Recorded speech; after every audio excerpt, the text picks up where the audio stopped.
And good evening, everybody, and welcome aboard to the C.H. Crafts Kitchen, Hilton Garden Inn. Jack Benedict here, Coach Paul Tortorella with me. We've got a special guest coming up, one of the IUP football players who's been around for a while, Darius Bruce, will be along with us. We're glad to have you with us here. We're here every Monday night between now and 7 o'clock, coming off a win as IUP came away with a victory over Mercyhurst. The final was 30-13 in that game, and of course puts their record at 3-1. Mercyhurst drops to 1-3. Good to have you with us. And Coach, first of all, you got off to a fast start, which was something that you, I know, would have liked to have done in previous games. Right. We came out early, had a great drive, got down inside the 5, and got stopped and had to kick a field goal. But we put a really good drive together, played pretty well in the first quarter on defense. So it was the fast start that we were looking for on the road. And then eventually, after you put up the field goal, you got the touchdown, the touchdown pass from Carson to Hilton Ridley. Maybe describe that particular play. Yeah, well, I mean, we caught him in a zone coverage, and, Hilton found the hole on an inside route down inside the goal line there. We were on, like, the 12-yard line. It was a high-low type thing that we ran, and he came open, but Cars put it to the air. I mean, he threw it right to an area, and it was good timing. He led Hilton, and he caught it in front of the free safety who was playing a little deep down in the red zone. So we caught it in front of the center fielder and got in the end zone for our first touchdown.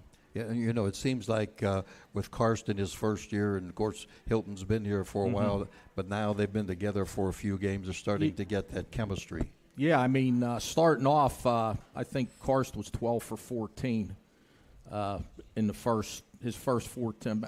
I might have been by halftime. I think he was 12 for 14 going into the half. So he started off, really well, completing a lot of passes. They were playing a lot of zone coverage. We had a couple, Ridley made one catch. It was a really good catch. Zanoble had a really nice catch, and then Diggy had a great one-handed catch on a slant.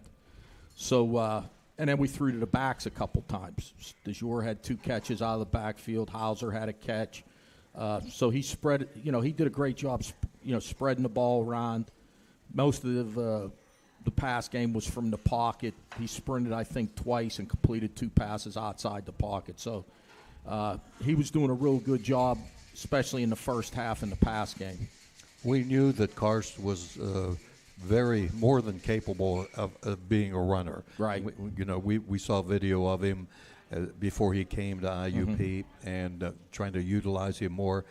In fact, he had he had 2 touchdowns rushing. The first one was an 18-yarder. We can show the video on that. And one of our fans wanted to know, were you going to continue to use RPO with Karst? Yeah, I mean, in that game, Mercyhurst was taking away our running back. These are most of the runs for the quarterback are reads. It's either a give to the running back or he's going to keep it. And pretty much the whole game, Mercyhurst was taking the running back away and just daring him to keep the ball. And then, he did a little bit in the first half, and then in the second half he had 2 long runs. I think one was for a 20-yard touchdown. The other was for a 32-yard touchdown. The one time he made a bad read, and they had a guy there on the line of scrimmage, and he broke the tackle and ended up gaining 12 yards. They actually played it well. He probably should have gave it. There was a couple runs early in the game that he probably should have kept, and he didn't. So, you're not going to be right on every read. But he had, I think, 9 read runs. He kept the ball on 8 of them and was pretty successful. I think, taking away the sack, he was like 8 carries for 80 yards. Obviously, the 2 big touchdown runs were big, huge plays. The thing that has impressed many of us with him, and those who were at the second scrimmage when he ran for like 60 yards, I think you've described that on an earlier program, what the defense was doing and so on. But he can accelerate. Yeah, and he had a couple decent quarterback draw runs too on Saturday. So, knowing from a the defensive side of the ball, having a quarterback involved in the run game, a quarterback involved in, being able to run quarterback draw. And then he made 2 plays. He scrambled outside the pocket, I believe might have been on the first or second drive of the game, and hit Ridley after he got outside of the pocket and kind of created on his own outside the pocket. Those kind of quarterbacks can really frustrate a defense. Absolutely. The thing, too, this past week, and we saw early in the week that he was working with a taped-up left wrist, and some of us didn't even know when that had happened. He just got banged up, I think, in the middle of the Shippensburg game. But, he just took, he really only took 1 practice off, and he was 100% on Saturday. Unfortunately, it's a left hand, too, so, sure. that sort of thing. You got the rushing game going. We mentioned about Karst with the 2 touchdowns, and he had 80 yards in the game. DeJure had 64, Hauser had 36. So you start to get that going, 200 yards. You have to be very happy with that starting to come along now. Yeah, and the quarterback was hurting him in the run game. So in the fourth quarter, we broke a 20-yard run for a touchdown because now they're concerned about the quarterback keeping the ball. So it softens the defense up in regards to the running back runs. And then DeJure had probably a 12-yard run that was there, and he slipped. It could have went for more. So, if they're taking away the running back, Karst can keep it. If they're sitting and, concerned about our quarterback running the ball, it softens the defense up for our running backs. With Karst in the game through the air, and the stats were restructured afterwards because on a jet sweep you've got a pass. Sure, instead. So he was 16 for 21. Very, very good statistics. As a matter of fact, 185. His passing efficiency is good. How long does it take? In fact, one of the questions we had from a fan: how long does it take a quarterback who's picked up on a transfer rather than developmental over a period of years to get adjusted to the whole system? As a matter of fact, it takes some time. Depending on what they've been exposed to, where they were at before. We had Maxwell come in. He was at at Ohio U in the Mid-American Conference and played a lot of football for him. He wasn't here in the spring. He picked it up pretty quickly in the fall. Harry Woodbury was in FCS, played a lot of football at Eastern Illinois. He wasn't here in the spring. He picked it up pretty quick. Max Sexton was here last spring. Right, yeah. Again, Karst was not here this past spring, and for 3 weeks preseason camp, it was a big learning curve for him until he started getting into the games. And now, having 4 games under his belt, he's just like, there's 3 or 4 plays that he makes Saturday that, I looked at it on Sunday morning and I said, he's getting it. He might not have made that play in week 1 or week 2. But he got off of the main receiver and went to his secondary receiver a couple times. Really, he had a drop, on a slant, so that should have been a completion. He really only made maybe 2 bad decisions in the pass game the whole game. He got sacked the one time where he probably should have took his shot and got rid of it, and we had a chance, but he was thinking it was zone and it was man, and the window wasn't as big as he thought it was going to be, and he ended up getting sacked. But we only took 1 sack. He did a good job throwing the ball down the field. He took some shots down the field.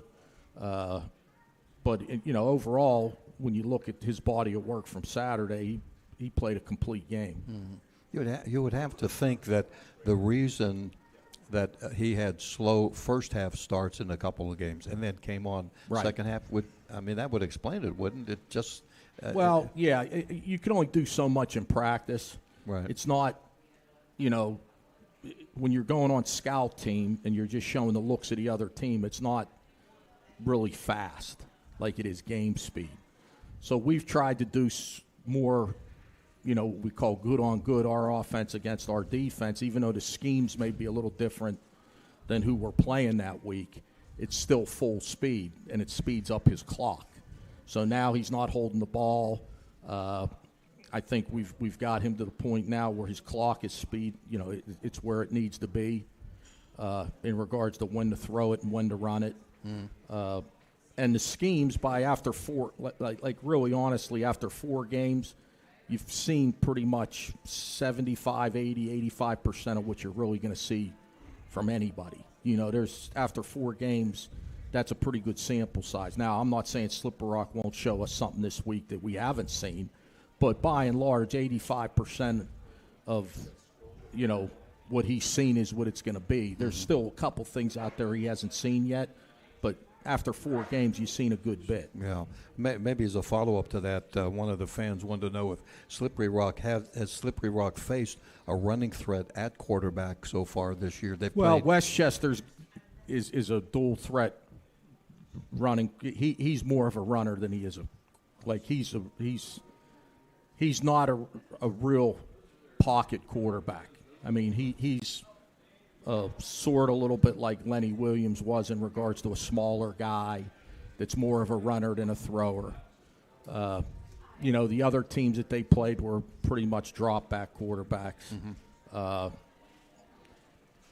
Karst is probably, you know, dimensionally gives, you know, a defense, like he can throw it from the pocket, he can run it, he can throw it outside the pocket. We have quarterback runs for him. So there really isn't anything we don't do with him. So that's the other thing you got to look at, too. I mean, you know, with Mac was a pocket quarterback, and he'd get it out quick, and he had a cannon, and he had a gun. He was the ultimate pocket quarterback. And, you know, we took 5 sacks because he gets the ball out quick. But he wasn't a runner. He wasn't a scrambler, but he could really throw it, you know. So Karst has shown to be able to throw it in the pocket, also avoid the rush and run it. So right now we think we've, you know, got Karst to the point where he can do a little bit of everything. All right, when we come back with Coach Tort, we're going to talk about one of the things that's dear to his heart, and that's defense.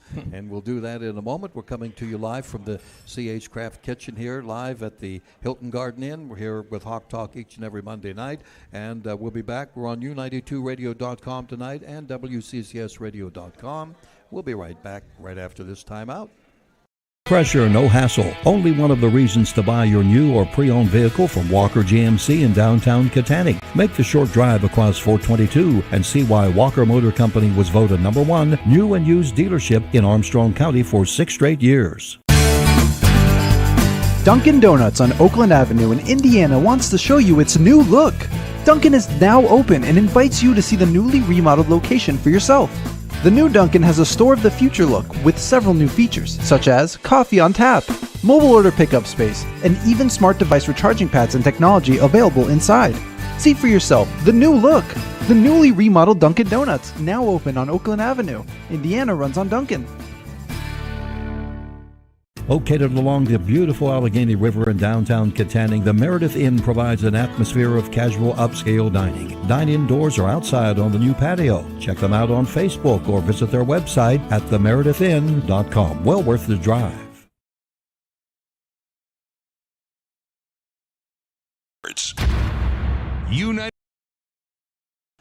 We're back with you here with Hawk Talk, coming to you live from the beautiful Hilton Garden Inn with Coach Paul Tortorella. We have Darius Bruce coming up here in the second half of our show, and we thank the fans that have texted us from time to time with questions for the coach. Defense, something that you've lived with all your life, and of course right now your defense is #1 in the PSAC, only giving up 14.5 points a game. Describe, you know, like the other day, you held Mercyhurst down and made the quarterback go to the air, which is what he wanted to do anyway. But still, they couldn't run the ball. Well, I think we stopped the run. We got the lead, which helps. We made them one-dimensional, and the key was they had 33 called passes, and we affected the quarterback 17 of the 33. We had 4 sacks, 3 of them early in the game.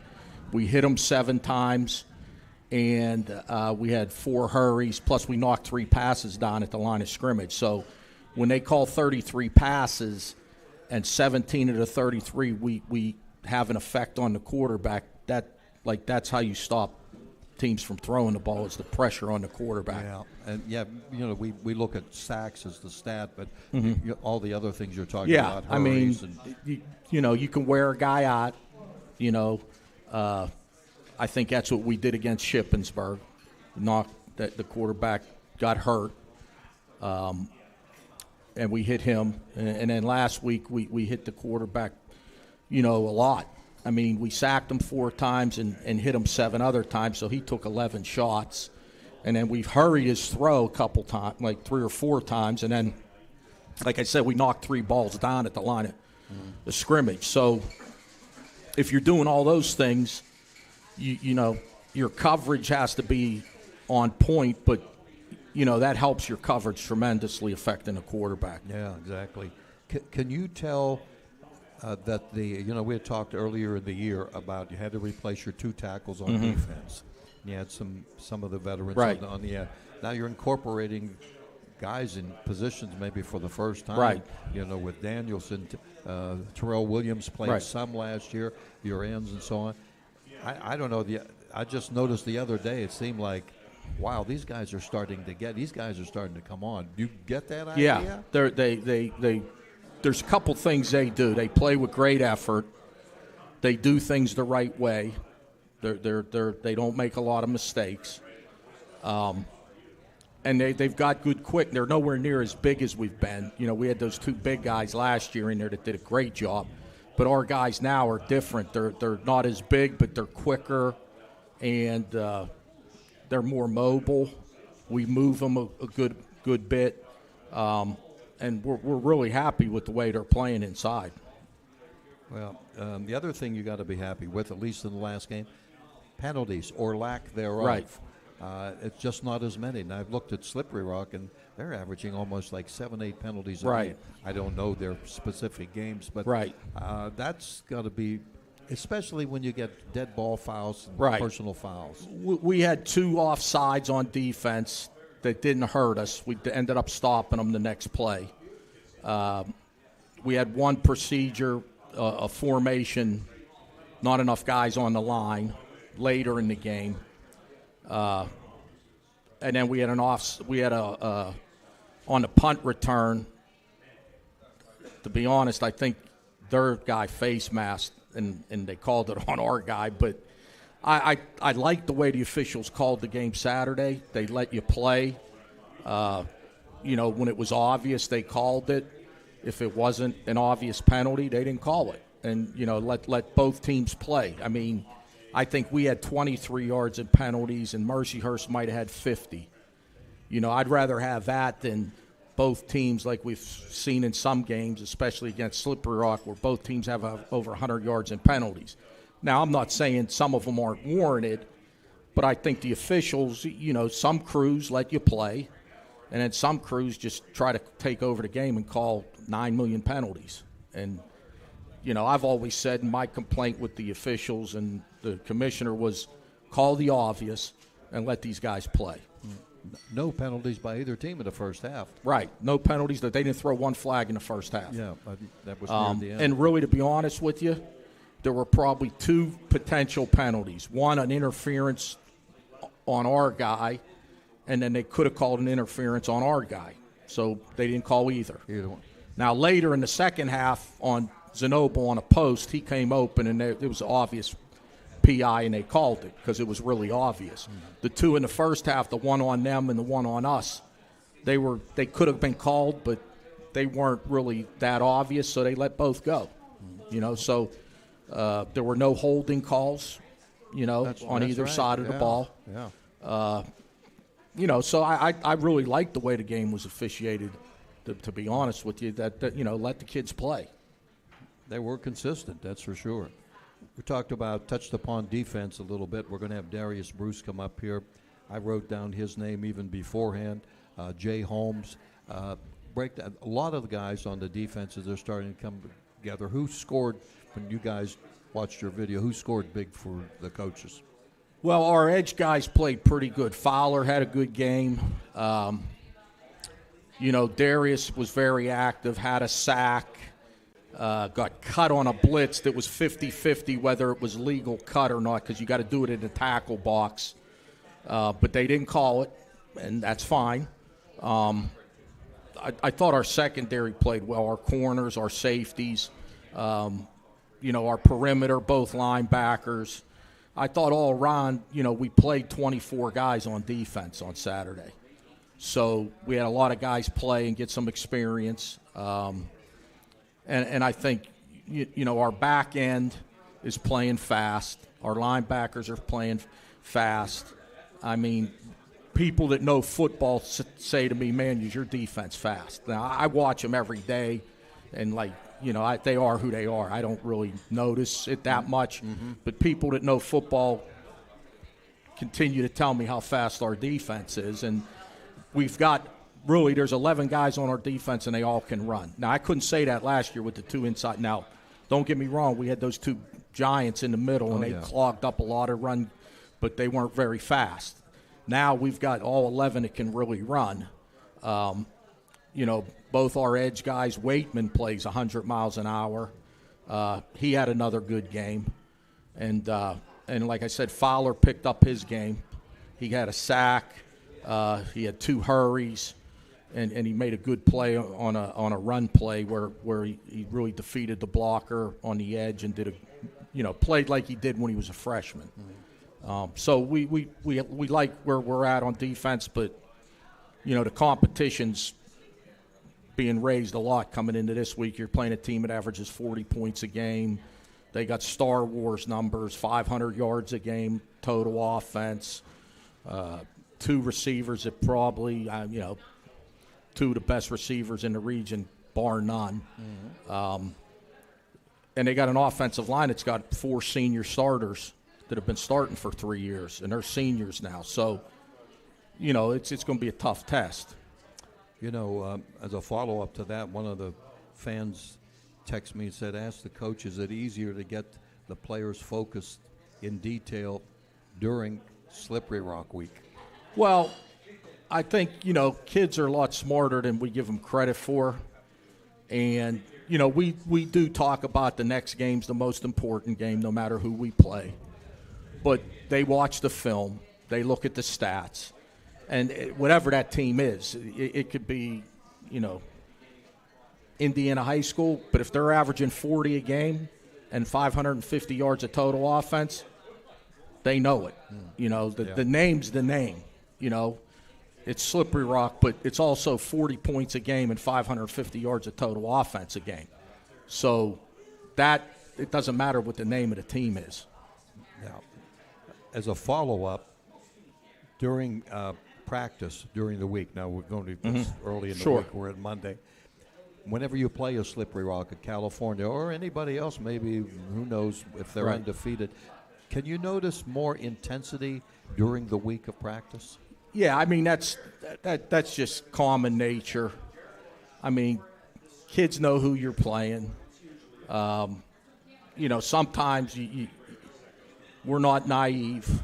We understand that you could say a lot of things to the players and you could try to downplay it, but they're a lot smarter than we give them credit for. They know the type of team they're playing. The name really isn't the big deal. It's how good the team is, and all you got to go by is you got a 4-game sample size.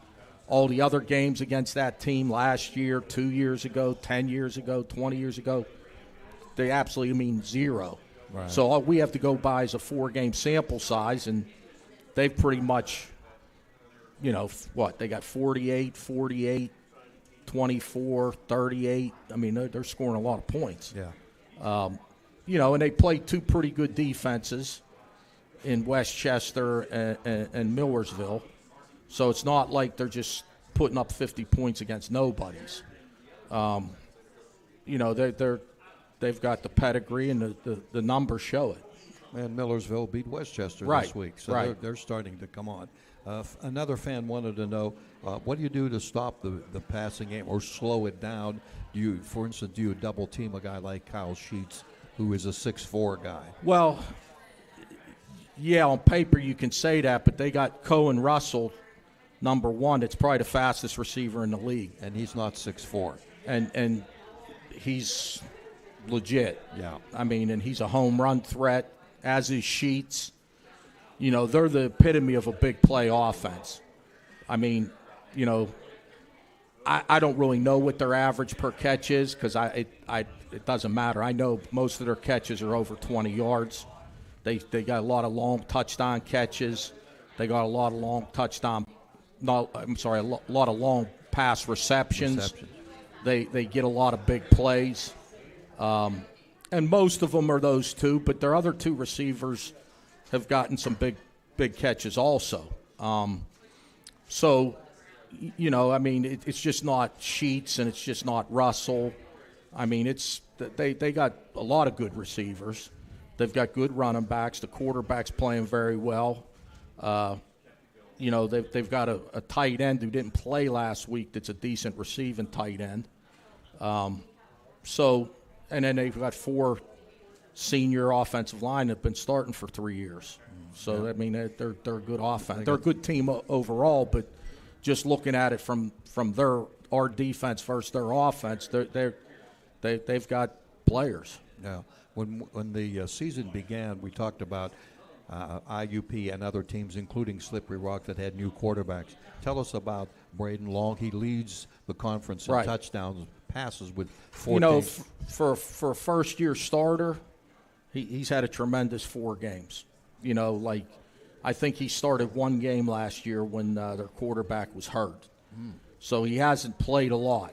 You know, he's not a freshman. I think he's a junior. He's a junior, yeah. And we knew about him in recruiting. We recruited him. For a guy that hasn't played a lot of football, for 4 games, he looks like he's been playing for a year and a half. I mean, just he's done a great job. He knows the offense. If a guy's open, he's going to find him, and he's going to put the ball where it needs to be. He's done a good job, you know, scrambling. He's not per se a running quarterback, but he's very mobile, you know, in the pocket. He can make all the throws. He's a very good deep ball thrower. If you get beat over the top, they're gonna connect. Interesting. Great matchup this week, 4-0 against 3-1. All right, coming back, we'll be back in the second half. Coach will be with us here. Darius Bruce is going to join us, and we'll talk Hawk Talk, IUP football. By the way, the kickoff is 6 o'clock at Slippery Rock. It will be on the air at 5:30, and there had been some talk that it was homecoming up there. It is not homecoming. No, they don't need it to be homecoming. They'll have 170,000 there anyway. Well, that's good. I've worked with guys that exaggerate like that, but you're coming from, believe me.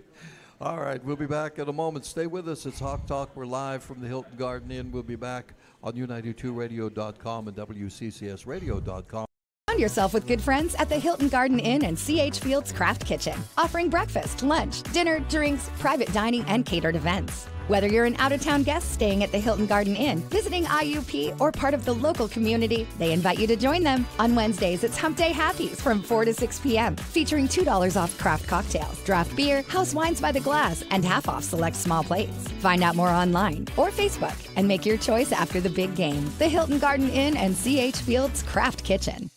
Save big during the Dowd's Custom Order Sales Event. Buy 1 item at Dowd's special sale price and get a second item of equal or lesser value at half off. That's right, every other item at half off. Dowd's has the latest trends in custom furnishings, plus America's finest manufacturers. And the savings are incredible. Plus, get free financing for 1 full year. Drive a little, save a lot. Dowd's of Plumville and Greensburg. Doesn't your home deserve Dowd's?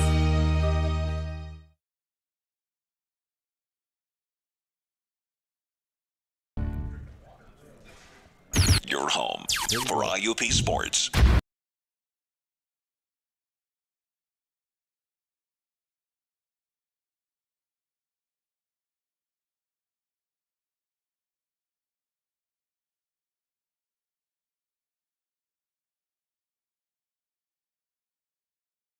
IUP coming off the victory and now getting ready for Slippery Rock. Darius, it's good to have you along. Joined us here in the booth. You communications major? Yep. Yeah, I thought so, huh? I told you he's liable to take this thing over. Coach is fearful here. Whatever. Let me give you a little background of fans maybe don't know you up close, but you're a junior. Came out of Westinghouse High School. By the way, I'd say you had a pretty good game on Saturday. 6 tackles, 4 solo, 1 sack, 3 pass breakups. That's pretty good. Not bad at all. Darius, by the way, was the City League, High School City League Player of the Year, also the District 8 Player of the Year as a senior, and helped Westinghouse to the ranking of back-to-back as number 1. Boy, Dante Green has done a heck of a job over there, hasn't he? Well, what have you learned from him? Really to just keep the main thing, and like let everything else work out. So with Dante, he was big on more like being a man first. So I learned a lot. Like, so in other words, he's focusing on you as a person before as a football player. For a player. Yeah. Okay. By the way, for fans that don't know, this guy's had 2 all-conference years. He's a junior now, but made the PSAC West All-Conference second team. It's in his freshman year, and then last year as a sophomore, he ran the first team. I could give all these other stats and everything else, but just your thoughts about getting ready for another game, and it's a Slippery Rock game, and you've been through this before. Tell about what's it like, and you played in the previous couple of games against them.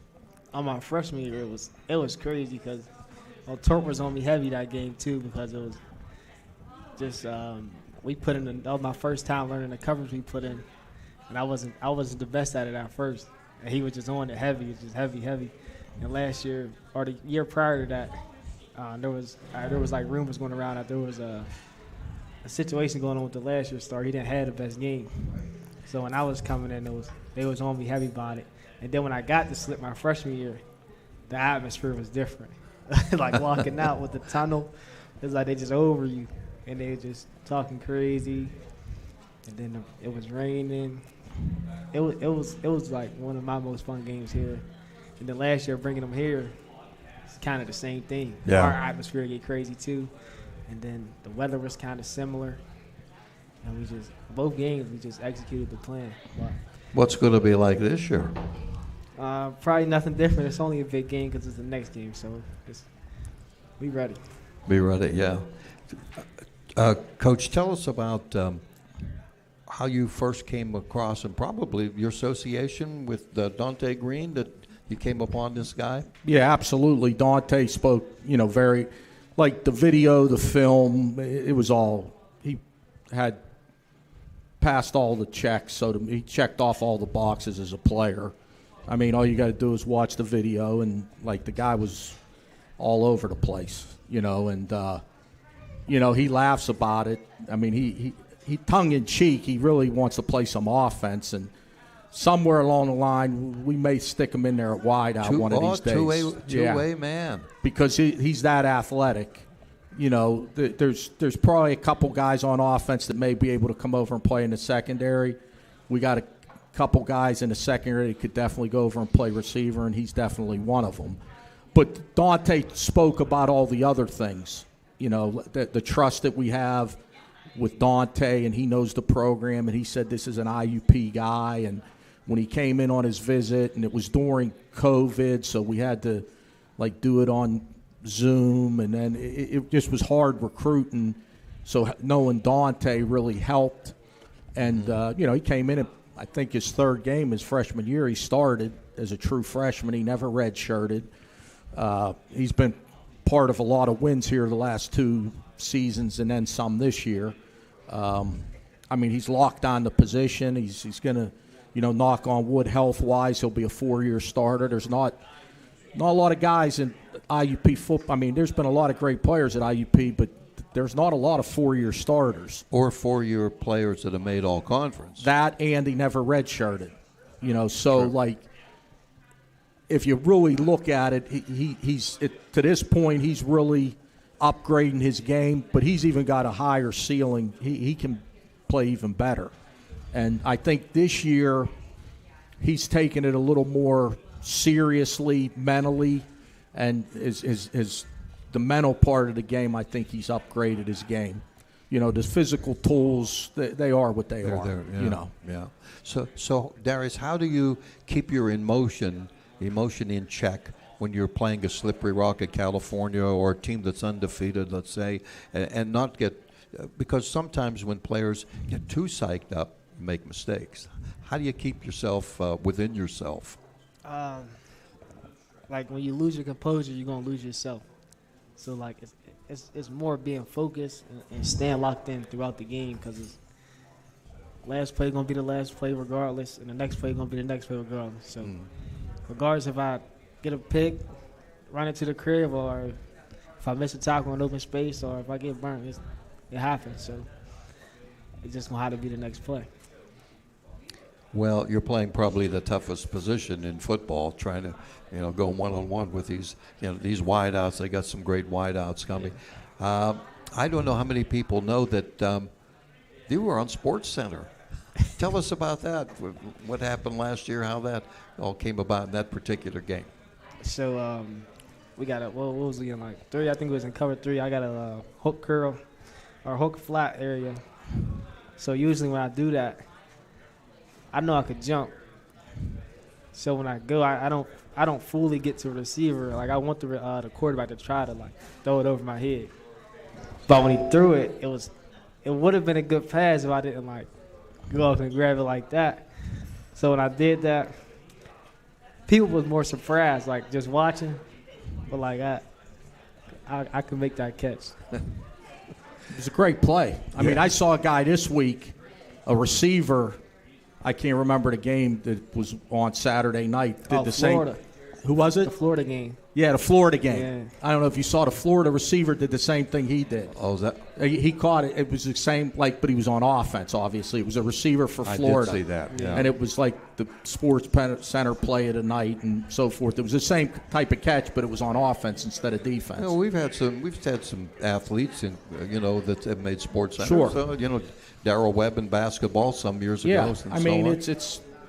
Yeah, I mean, we've got, you like at the end of the day, you can get guys in the spots that they got to be in as coaches, and then the individual guys are going to make the basic plays, and the great athletes are going to make those kind of splash plays or whatever you want to call them, and that was a big time interception. I mean, I was standing right there. I mean, he did it with like. I could have reached out and grabbed him. That's how close it was to me on the sideline. Yeah. I'm going to show you this picture. I got a picture of Tort in the back. You can see him. I was like, I just saw it and it was right in front of me, and I was like, for a couple seconds there in amazement. Because it was I've been doing this a long time. It probably was the best interception. We've had a lot of great interceptions, but like that one was a heck of a play. Stands out, yeah. Well, you're part of a secondary where you've had other guys that you've played together for 2 years before that. Frazier's came along last year. Some of the younger players are now starting, to incorporate. And when you look at your defense, which is leading the conference, you only giving up 14.5 points a game. Tell me about, I know last year was good, but tell me about this defense and what you like about it overall, not just the secondary. I think the best part is that we all know each other. So I know what I'm going to do. The guy behind me know what I'm going to do. The guy to my right, I know what he's going to do. Everyone just know each other so well. So we all know each other's strengths, weaknesses, and whatever. So and we're all comfortable with each other. So if someone make a mistake or anything, it's not, no, what are you doing? It's, you got it. Let's go. So it's great playing with guys you've been playing with and you're comfortable with. And we could just feel like, even the guys on the sideline, like Isaiah Tyler, he's been coming up playing, getting in rotation. Even guys like him that have been here before me, it's like we all had that trust and bond inside the locker room and outside the locker room. So it's a great feeling. I can tell even when I'm at practice and watching you guys and the defense, maybe one of you guys intercepts the ball, and there's a lot of cohesiveness there. Mm-hmm. And I would think it's a great challenge for the entire defense to go up against a team like Slippery Rock or Cal or whomever. That's going to be part of the fun, isn't it, of playing this game? Yeah, I mean, we got to see them, but they also got to see us. So it's going to be a game. Yeah. Yeah, I don't think you want to be involved in a, 45-0 game each and every week. It's nice to get wins, but that's not so great. What's been the toughest thing for you in the transition from coming out of high school and coming into college and becoming a starter pretty quick? What's been the big trend, either on the field or off the field? Yeah, that's what it is. So from high school to now, it's only thing different that you get more of is distractions. Football is going to be football regardless, but the distractions, man. Up here, you get so much free time. Back at home, you get free time, but it's not like you're living by yourself. So it's got school. That was another thing too. School. I was coming from a public school at Westinghouse, and I was Darius Bruce back in school, so it was kind of easier. But up here, it's like you got to lock in, dial in, and really focus. So it was school and then the outside distractions. But on the field, it was just really learning the plays. That's it. I mean, it wasn't a big switch up for me physically, because actually in the summertime, I actually came up in the summer right after I graduated up here. And I was living with Cole Laney. I was working out with Cole Laney, Irvin Charles, Debro, and Cart every day. And that's before you became a freshman. Yeah, I was up here in the summer. Just going at it. Yeah, he was up here a lot before he even entered school here. He was up here in the spring. So he was, when you're from Pittsburgh and, Yeah, right. the contact, with Dante, he was up here for the spring game. He was up here for spring practice. He was still in high school. But he was up here a lot even before he entered into IUP. The thing that I noticed in your bio on the website and all is you actually got bigger from your freshman year to now a couple of years later, I really didn't start growing until I was a junior. Usually you don't grow when you're, to a certain, but that's to your benefit. Of course, what if you tried to do more than anything? Increase your speed, making tackle better, or what? Anything, or a whole deal of the whole package? Yeah, like every off season. So like summertime is when that's really time when it's just no fun. I really just work on consistently staying in the gym and field work when I can. So I really I really try to focus on like the little things. Like I haven't been injured yet, like a big injury. So like the little things like hamstrings or ankles. I do a lot of that stuff and not putting the bad stuff in my body. I think that's important too. Staying away from all the bad stuff. Yeah, that's important. And unfortunately, some players are injury prone and others, really aren't. But all in all, so you're a communications major. That's a good major for him. Yeah, I'll tell you that. Yeah, I think it is a good major for you. Because he can communicate. I know that. You got to communicate on the field, don't you? I mean, you just don't go out and block and tackle. Over and over. There's so much involved, isn't there? Oh, yeah. It's especially, and then that's another thing with the guys, like we've been together so long, the communication is just, it's money. We're on top of it now. It's like we'll go over to scout and practice. The things we say at practice 100 times a day, we go into the game. Sometimes we don't even got to speak. Yeah. Well, Coach had mentioned about he's been able to get in some additional players in the last couple of games. Got some young guys that are coming in there. I'm sure they look up to. Do some of them come to you for advice? And yeah. A lot of the young guys come to me, and even if it's stuff off the field, I'm a cool guy. We just chat. On the field stuff too. It's just I'm an approachable guy. So I'm bringing good energy, and I'm a guy you can just talk to. Well, all in all, I see what you mean, Coach. He's great, man. He's great to be around. Well, we're glad to have you here on the show, and even more important, we're glad to have you on the team. Oh, yeah, that's for sure. But I'm happy to be here. Appreciate it a lot, and good luck. Have fun Saturday, and we'll keep an eye out for you there, all right? Appreciate that. Okay. Darius Bruce, good to see him along. Thank you for coming. We're going to be back. We've got one more segment to go here as we reorganize for the last segment. Coming back live from the Hilton Garden Inn. We're coming to you on Hawk Talk at U92Radio.com and WCCSradio.com.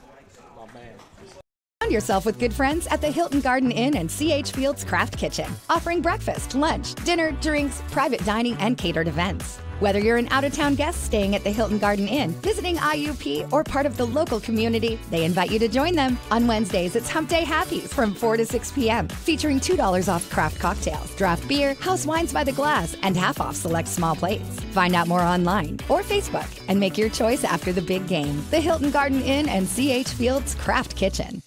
Save big during the Dowd's Custom Order Sales Event. Buy one item at Dowd's special sale price and get a second item of equal or lesser value at half off. That's right, every other item at half off. Dowd's has the latest trends in custom furnishings, plus America's finest manufacturers. And the savings are incredible. Plus, get free financing for 1 full year. Drive a little, save a lot. Dowd's of Plumville and Greensburg. Doesn't your home deserve Dowd's?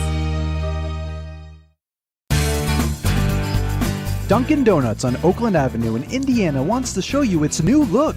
Dunkin' is now open and invites you to see the newly remodeled location for yourself. The new Dunkin' has a store of the future look with several new features, such as coffee on tap, mobile order pickup space, and even smart device recharging pads and technology available inside. See for yourself the new look. The newly remodeled Dunkin' Donuts, now open on Oakland Avenue. Indiana runs on Dunkin'.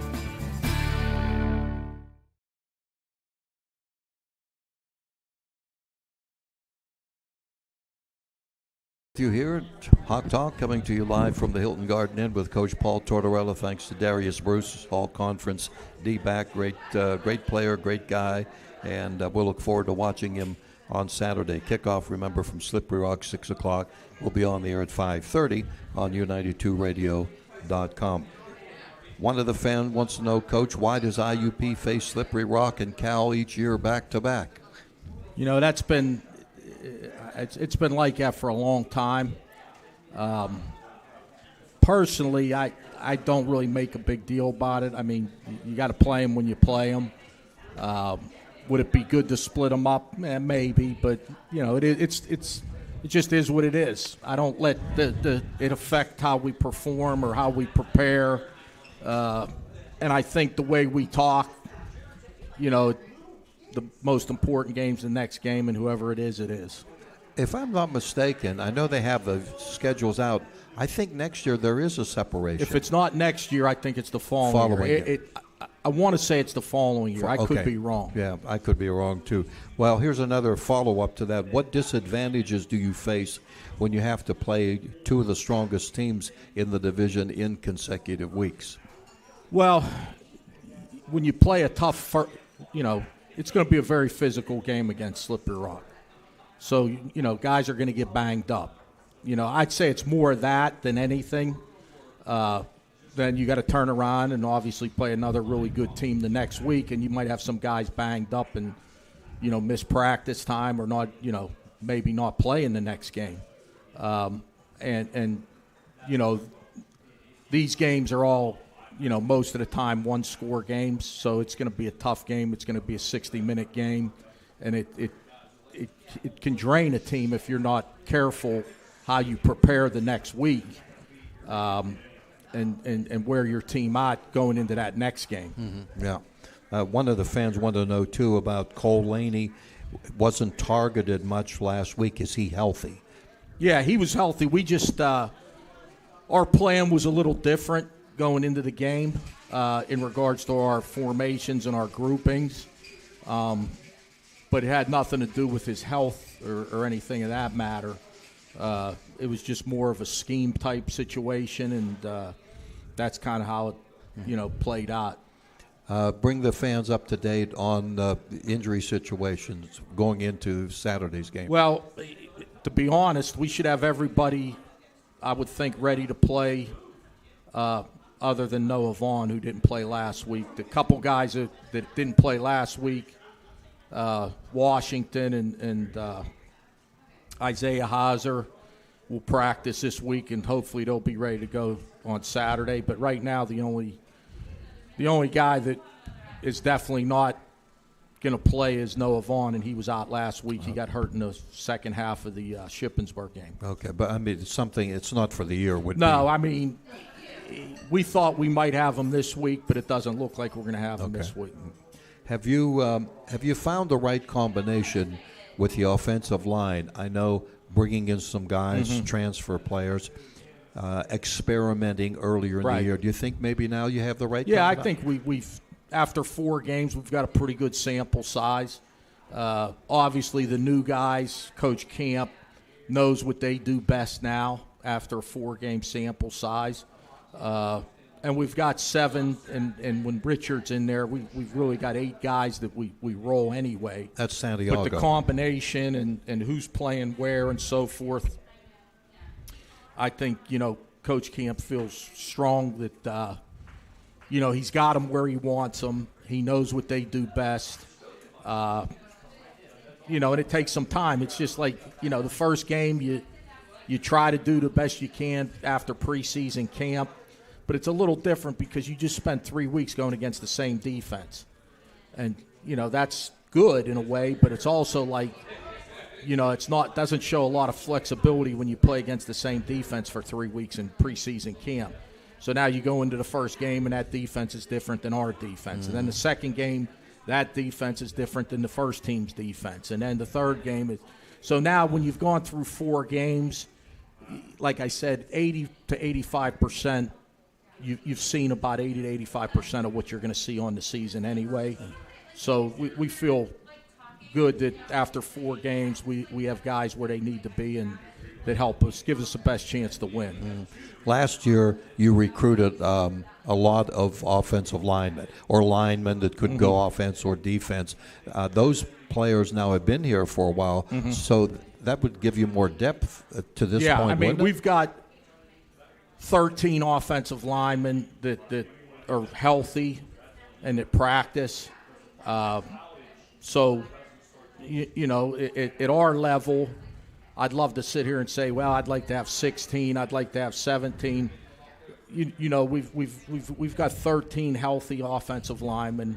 They're getting a lot of work both on the offense and running the offensive and on the offensive scout team. So, we only have 1 offensive lineman that's redshirting this year. 12 of the 13 are not redshirting. So, we feel a lot better about our depth now compared to the past. Yeah. How about the running game? We talked about it earlier, coming around. Is it where you want it to be? You'd like to see it better? It never really is, and the defenses have something to do with that too. Just like when we're on defense, if we say we're going to stop the run, we're going to do everything we can to stop the run, we probably have a good chance to stop the run, but it leaves us vulnerable to some other things. So, hopefully now, teams will soften some teams up for our run game because we're throwing the ball, quarterbacks running the ball. We're more than just, a running back run game. So, I mean, I think we're progressing. We're not where we want to be, and you never are. But we have 3 good running backs and a 4th one if he's available. And we've got a good offensive line. We've got good blocking tight ends. We got big wideouts that can block. So, we have the pieces. We just got to continue to get better. What's interesting is the fact IUP Slippery Rock, and I don't know this for a fact about other schools, but we have so many grads working or previously at IUP, including yourself, that have graduated from Slippery Rock. Right. That's going to be... yeah, I mean, there's a lot of carryover the other way, too. There's some IUP people that work at Slippery Rock and so forth. Not as much as on this end. But, it's Western Pennsylvania. Most of the guys that we're talking about are Western Pennsylvania guys. And but it's a good rivalry. Really, every year it's been a 1-score game for, the longest times. We 2 years ago we kind of broke the game open. We had a lot of breaks in that game, and we're very fortunate and so forth. But really, it's a 60-minute 1-score game, the last 10 to 15 years. Any surprise team in the conference, either East or West, that has opened up your eyes to this point? Well, no, there's not a lot of surprises. I mean, we thought East Stroudsburg was a good team, and they've proven that. They're sitting there at 4-0. Kutztown, I saw they lost 2 non-conference games, and everybody started to get down on them, and I told everybody to pump the brakes, and they went out and they beat Shepherd at Shepherd, beat Cal at Cal. So, they've played a tough schedule too, Kutztown. So, they came out of the blocks with 2 losses, and everybody kind of got down on Kutztown, and I knew that wasn't going to continue. I think there's, in the East, there's 4, maybe 5 legitimate teams in the East. I think there's 3 or 4 legitimate teams in the West, and you just got to play one game at a time. I know it's a cliche, but you just got to worry about winning your next game. Yeah, I think East Stroud and Kutztown play this weekend. Yeah, that'll be a good game. Kutztown's coming off a big win. But, like I said, you got Shepherd over there. You got Westchester. You got Millersville now that's a lot better than they've been. Well, even Lock Haven's better. And there's a lot of teams that are getting better. Lock Haven gave East Stroudsburg a pretty good game last week at Lock Haven. But, in the East, if you look at, there's 4 or 5 teams that legitimately could win any Saturday against anybody. I think in the West there's 3 or 4 teams that are like that. So it's pretty. There's been a lot of parity, so to speak. We give awards, or we mention players with awards, player of the game, this and that. We have a thing called the play or the happening that makes you smile, and we gave it to the band last week. Right. They were there the whole game. They were playing their hearts out, and they were into it. I dip into my wallet to get them to come to every away game, to be honest with you. Our players love it. I notice it. I could feel it on the sideline. Obviously, the home games, it's great. But having them on the road was great. And like I said, I don't got a lot of money in my wallet, but I'd open it up if we could get them to come on every road game, believe me. Yeah, they did a terrific job and really added to the whole atmosphere. Yeah. Coach, before we leave, I want to present you with a certificate from our friends at Duncan. IUP in Indiana runs on Duncan.